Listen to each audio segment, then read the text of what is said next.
নমস্কাৰ। আজি মই আৰম্ভ কৰিম present perfect tense. Present perfect tense কাক বোলে? প্ৰেজেন্ট পাৰফেক্ট টেন্সৰ কেই ৱাৰ্ডসমূহ, প্ৰেজেন্ট পাৰফেক্ট টেন্সৰ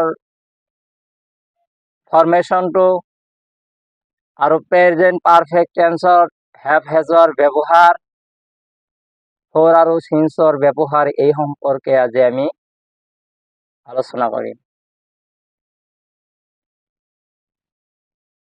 সো ভিউয়াৰ্স, যে আপোনালোকে যদি প্ৰেজেন্ট পাৰফেক্ট টেন্স সম্পৰ্কে শিকিব বিচাৰে তেতিয়াহ'লে মোৰ চেনেলটো ছাবস্ক্ৰাইব কৰিব, শ্বেয়াৰ কৰিব, লাইক কৰিব, কিয়নো যদি আপোনাৰ কিবা শিকাৰ ইচ্ছা আছে তেতিয়াহ'লে মোৰ চেনেলটো অলপ চাব। মোৰ চেনেলটোত নিত্য নতুন বস্তুসমূহ দিয়া হৈছে।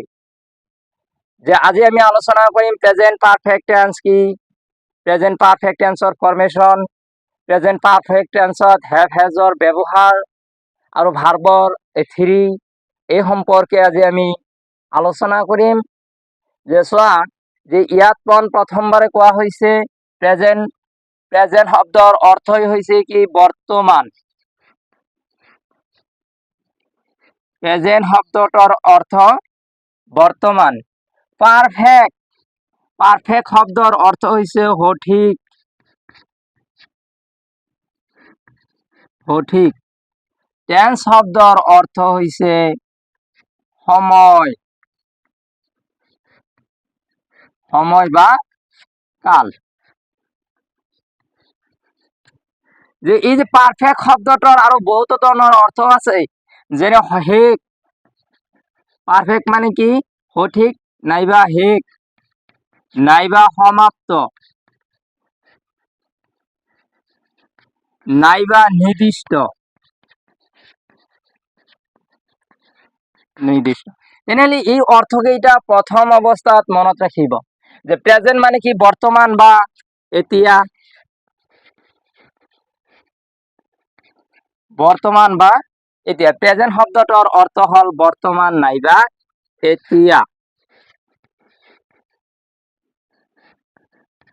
এতিয়া। তেনেহলে এই অৰ্থ প্ৰথম অৱস্থাত অৰ্থ মনত ৰাখিব। অৰ্থ মনত ৰাখিলে আমাৰ সংজ্ঞাটো আপোনা আপুনি হৈ যাব। নিৰ্দিষ্ট নাইবা মুহূৰ্ত আগতে, মুহূৰ্ত আগতে, নাইবা অলপ আগতে, অলপ আগতে। তেনে অৰ্থ আমি বহুত কেইটা পালো।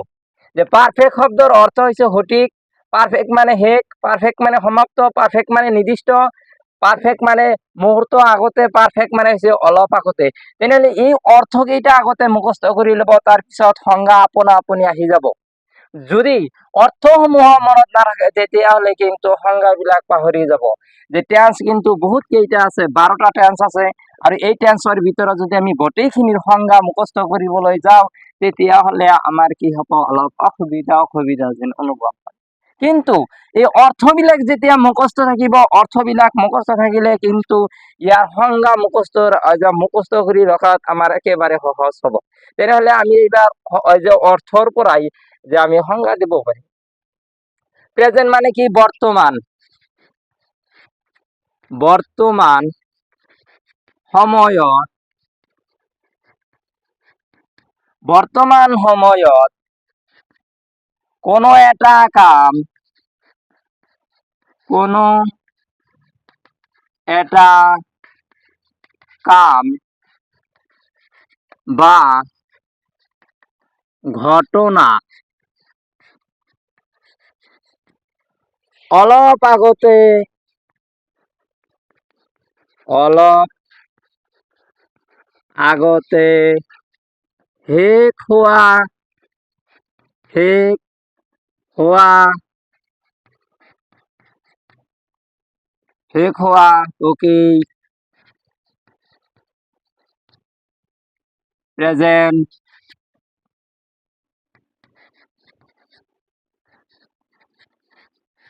প্ৰেজেন্ট পাৰফেক্ট টেন্স বুলি কোৱা হয়।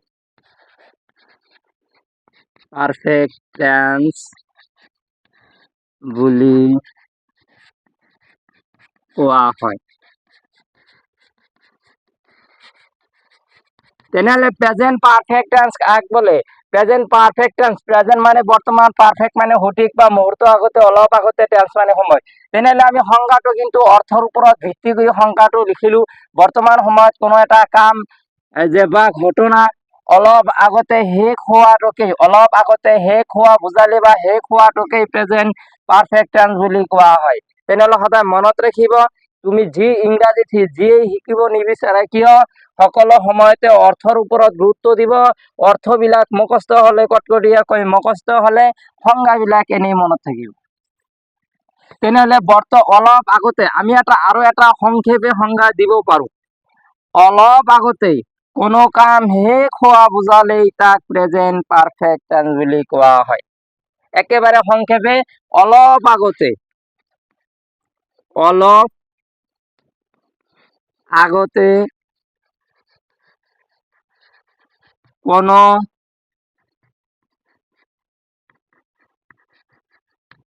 কাম শেষ হলেই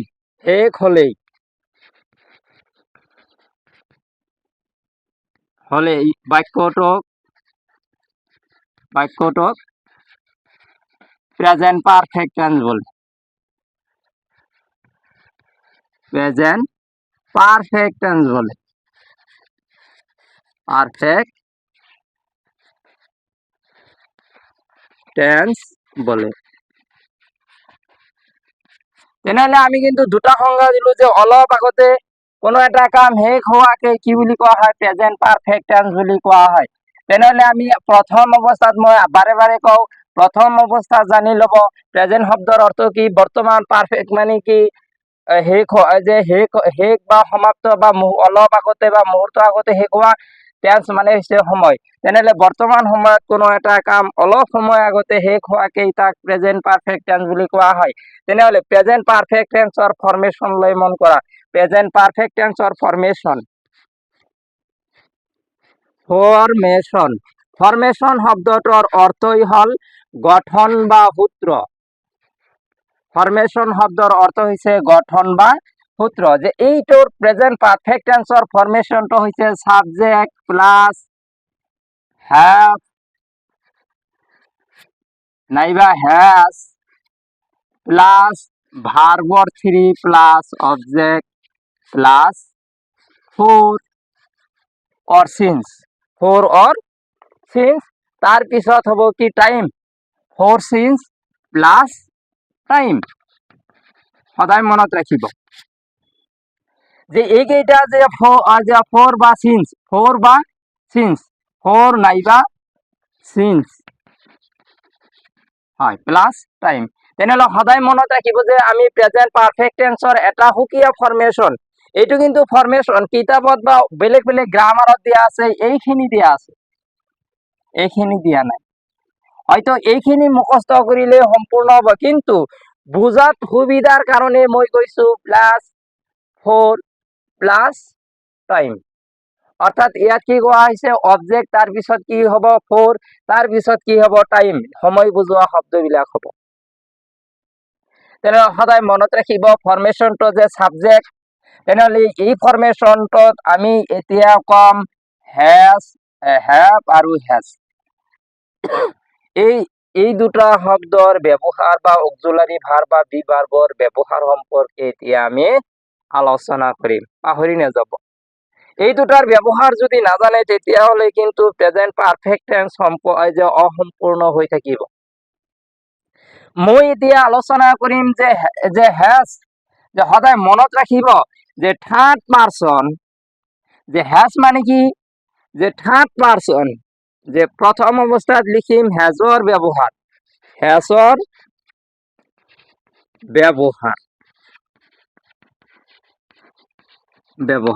একেবাৰে সংক্ষেপে আলোচনা কৰিম। হ্যাজৰ ব্যবহাৰ যে প্ৰেজেন্ট পাৰফেক্ট টেন্সত হ্যাজ আমি কেতিয়া ব্যৱহাৰ কৰিম এই সম্পৰ্কে আলোচনা কৰিবলৈ হলে সদায় সাবজেক্টৰ ওপৰত গুৰুত্ব দিব লাগিব। যে সাবজেক্টটো যদি মই কি কলো যে মনোযোগ দিব, সাবজেক্টটো যদি থার্ড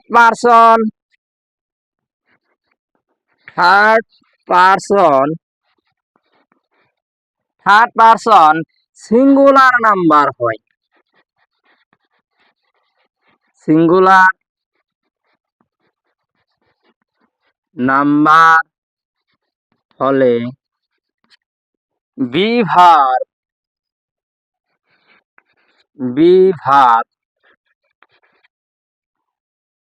হ্যাজ ব্যবহার করা হয়।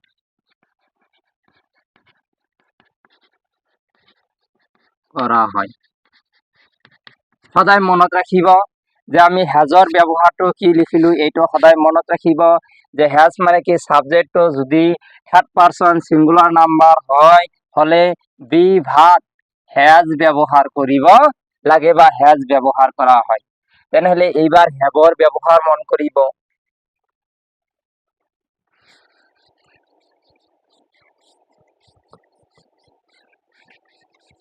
তেনেহলে হ্যাভ যে হ্যাজ গল যে সাবজেক্টটো যদি থার্ড পারসন সিঙ্গুলার নাম্বার হয় তেতিয়া হলে যে অক্সিলারি ভার্ব বা বি ভার্ব কি ব্যবহার করা হয়, হ্যাজ ব্যবহার করা হয়। কোন টেন্সত, প্রেজেন্ট পারফেক্ট টেন্সত ব্যবহার করা হয়।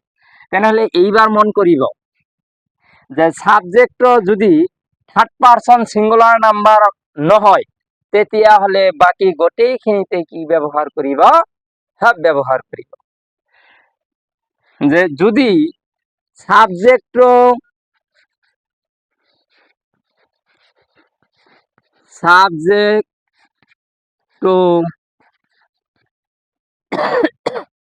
থার্ড পারসন সিঙ্গুলার নাম্বার নহলে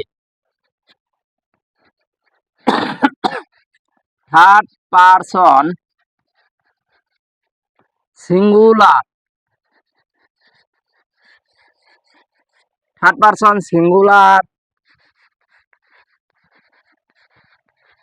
নাম্বার নহলে subject third person singular number নহলে হ্যাভ বি ভার্ব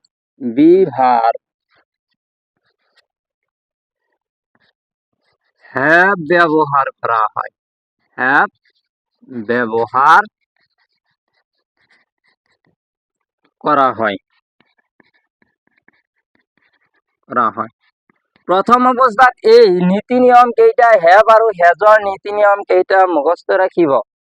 যদি ইয়াৰ নীতি নিয়মসমূহ যদি মুখস্থ নাৰাখে তেতিয়া হলে কি হ'ব, ইয়াত লিখাত আচলতে বা পঢ়াত বা আমাৰ জটিলতাৰ সৃষ্টি হ'ব। তেনেহলে থাৰ্ড পাৰসন কি কি, যে এইবাৰ আমি হ্যাভ আৰু হ্যাজৰ ব্যৱহাৰ দুটা লিখিলো। এইবাৰ প্ৰেক্টিকেল হিচাপে আমি কেনেকৈ ইয়াৰ ব্যৱহাৰ কৰিব পাৰি বা কি কি শব্দ বা কি কি প্ৰোনাউনক আমি থাৰ্ড পাৰসন কি কি নাউনক থাৰ্ড পাৰসন সিঙ্গুলাৰ নাম্বাৰ বুলি কোৱা হয় এই সম্পৰ্কে এতিয়া মই আলোচনা কৰিম।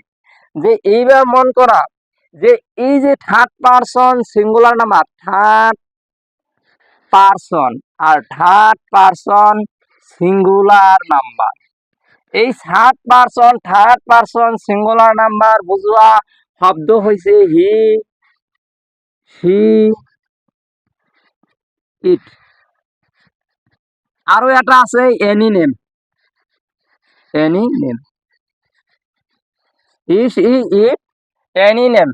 তেনেহলে মন কৰিব এই চাৰিটা শব্দ থাৰ্ড পাৰসন সিঙ্গুলাৰ নাম্বাৰ বুলি কোৱা হয়। সদায় মনত ৰাখিব যে থাৰ্ড পাৰসন সিঙ্গুলাৰ নাম্বাৰ কি, থাৰ্ড পাৰসন সিঙ্গুলাৰ নাম্বাৰ হচ্ছে হি, she, it, any name। এই যে any নেমৰ ভিতৰত এনি নেম মানে হৈছে কি এই বিশ্ব ব্ৰহ্মাণ্ড থকা সকলো বস্তুৰ বা প্ৰাণী, জীৱ জন্তু, গ্ৰহ, নক্ষত্ৰ ইত্যাদিৰ নামক এনি নেমৰ ভিতৰত অন্তৰ্ভুক্ত কৰা হৈছে।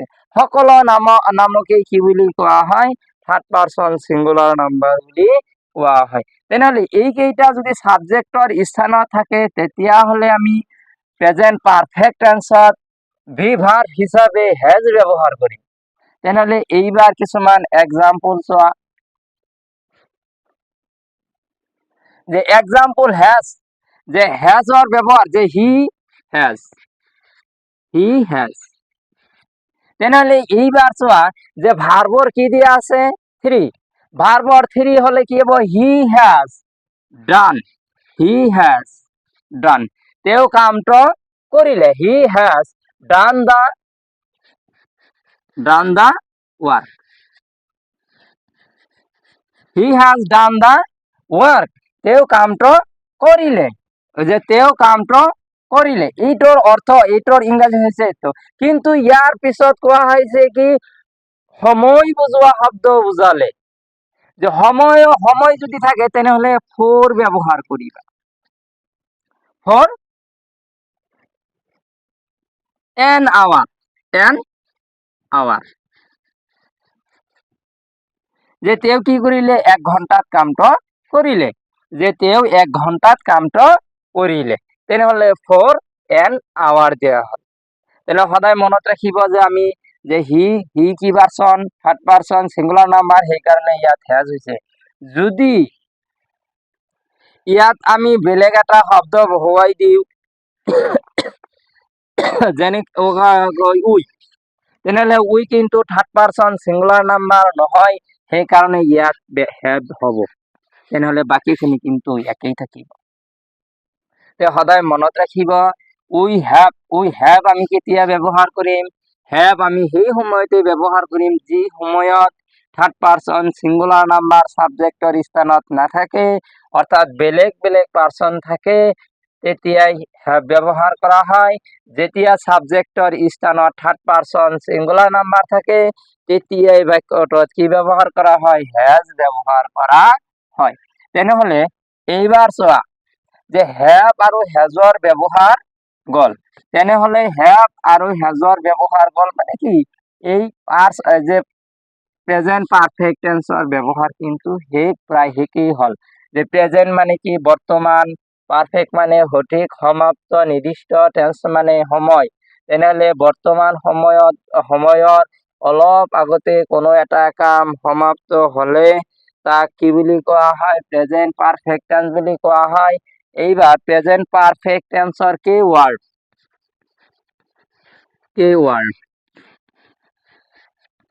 মন কৰিব যে প্ৰত্যেকটো টেন্সৰে কি আছে, কে ওয়াৰ্ড আছে। এই কে ওয়াৰ্ড সমূহ থাকিলে আমি নিশ্চিতভাৱে কাৰেক্ট টেন্সত আমি ব্যবহাৰ কৰিব পাৰিম। কে ওয়ার্ড সমূহ হৈছে কি, নেভার, লেটেলি, ইভার, ইয়েট,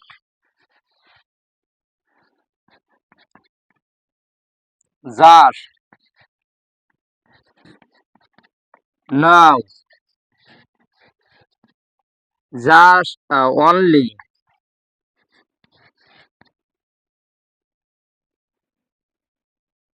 জাস্ট নাও,